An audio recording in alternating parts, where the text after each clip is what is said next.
Diyos ko, Bi, lalayo ka pa ba naman? Siyempre sa team namin.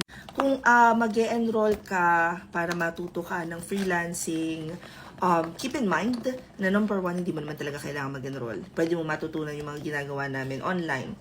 The only reason why you need or want to enroll is because you wanna check yung mga coaches or mentor strategies sa mga clients nila. And this is where we come in. This is where we specialize because all of us have experiences na. And what we teach sa aming mga classes is yung kung ano talaga yung ginagawa namin. Plus, apart from our experience and mastery is, I think ako personally, ang isa sa mga pinanghahawakan ko is I'm able to sustain yung freelancing business ko for almost 15 years now. And as someone who's been in the industry for quite some time, meron akong mga tips and tricks na pwede kong ituro sa'yo para hindi mo na mapagdaanan yung mga masasakit, yung mga mahihigpit, yung mga mahihirapan na pagkakamali ko.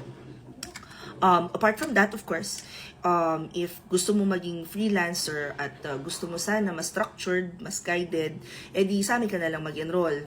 Also, kung presyo at presyo rin lang naman, ay ako na ang magsasabi sa iyo na kami pinakamura. Kaya nga tinatapatan kami ng ibang nag-o-offer ng classes. At yung ginagawa namin, ginagaya rin ng ibang nag-o-offer ng classes para masabayan nila kami because kami ay nasa medyo top ng competitors list ng mga nag-o-offer ng VA mentorship program. Kaya binuhat ko sandali ha, kunin ko lang yung sarili kong bako. Pero biro, if you would take a look at the pricing, ito yung mga nasa tabi ng checkmark, yan yung presyo ng classes namin.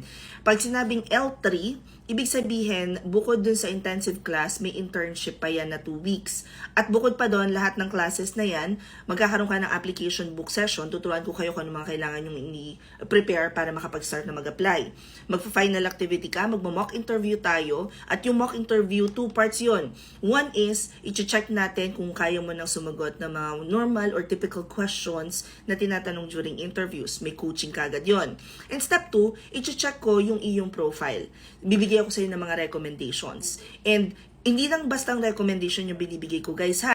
I have the proper training para mag-hire ng mga tao. I have experience hiring people, not just for VA agencies, but for different companies, different clients. So if you guys want to join any of our classes, punta lang sa profile ko, i-click lang yung link doon. Pagkatapos, it'll take you to this temporary gusto ko ginagamit yung word na yun, temporary landing page. Hanapin nyo lang nakasulat open classes, tapos piliin nyo na dyan kung ano yung class na gusto ninyo. Halimbawa, SEO yung gusto ninyo, again, 999 lang yan with internship. Pag clinic nyo yan, makikita nyo na yung mismong form kung saan kayo pwede mag-enroll. Kung nasa Instagram kayo, ito yung i-click nyo. At in case na hindi gumana yung TikTok at saka yung Instagram, punta na lang kayo dito sa Facebook page ko, hanapin nyo tong video na to, at makikita nyo doon sa mismong caption yung link. Ganon din naman sa YouTube, makikita nyo sa description box.